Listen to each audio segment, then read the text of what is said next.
Death dumps, otherwise known as chemical trails, are being dropped and sprayed throughout the United States, in England, Scotland, Ireland, Northern Europe, and I have personally seen them not only in the United States but in Mexico and Canada.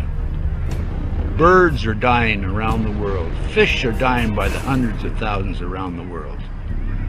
This is genocide. This is poison.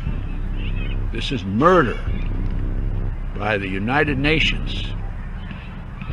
This element within our society that's doing this must be stopped. I happen to know of 2 of the locations where the airplanes are that dump this crap on us. 4 of the planes are out of Air National Guard, Lincoln, Nebraska, and the other planes are out of Fort Still, Oklahoma. I personally have observed the planes that were standing still in Nebraska, Lincoln, Nebraska, at the Air National Guard. They have no markings on them. They're huge, bomber-like airplanes with no markings. This is a crime. Crime against humanity, crime against America, crime against the citizens of this great country. They must be stopped. What is wrong with Congress? This has an effect on their population and their people and their friends and their relatives and themselves. What's wrong with them? What's wrong with the pilots who are flying these airplanes? They're dumping this crap, this poison, on their own families. Somebody has to do something about it. Somebody in Congress has to step forward and stop it now. And thank you. I'm Ted Gunderson.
The little picture is from a nanofabrication study, which shows you can make very high quality, and do this in just a jet in a very simple way, make high quality alumina particles just by spraying aluminum vapor out, which oxidizes. So it's certainly in principle possible to do that. There's a big literature that's already looked at that.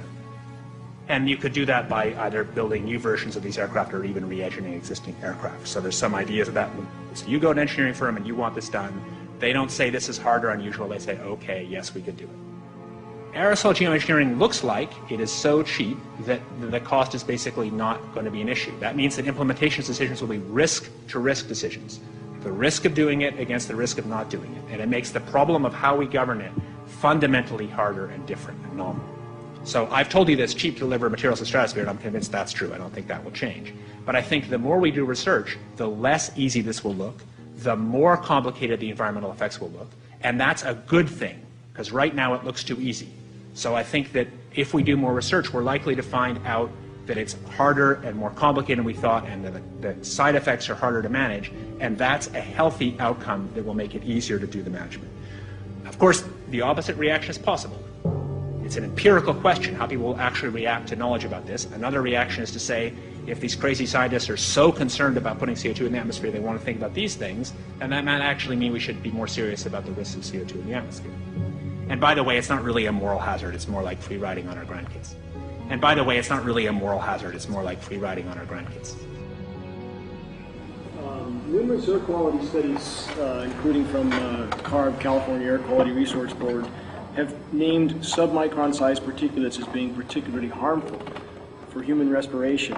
Through all the discussions today, I have not heard any mention of this fallout, and has this been studied, and also the effects of a highly reactive metal like aluminum on toxifying soils and waters? The question is, what would be the effects of these materials on human health if they came down into the stratosphere, in particular small particles and aluminum? So the collaborators of mine working on the aerosol scheme are actually folks from Carnegie Mellon who focused on human health impacts. And while we haven't published it, that was the very first thing we did, was do the order of magnitude calculation in level pencil and paper, but with an expert on human health impacts about whether there could be an issue. And for aluminum or other particles, there are a lot of toxicological things that need to get looked at seriously. But if you're just thinking about the sheer number of particles and the human health impact of small particles, the answer is, well, we haven't published it. That was the first thing we looked at with some of the leading experts who do epidemiological research on human health impacts, and it's not even close to being an issue. Clarify, so 10 megatons of aluminum dumped into the atmosphere will have no human health impact. So let me be more careful here. We're to separate out the toxicological. So the alumina, we've only begun to research and published nothing. Alumina, we've only begun to research and published nothing.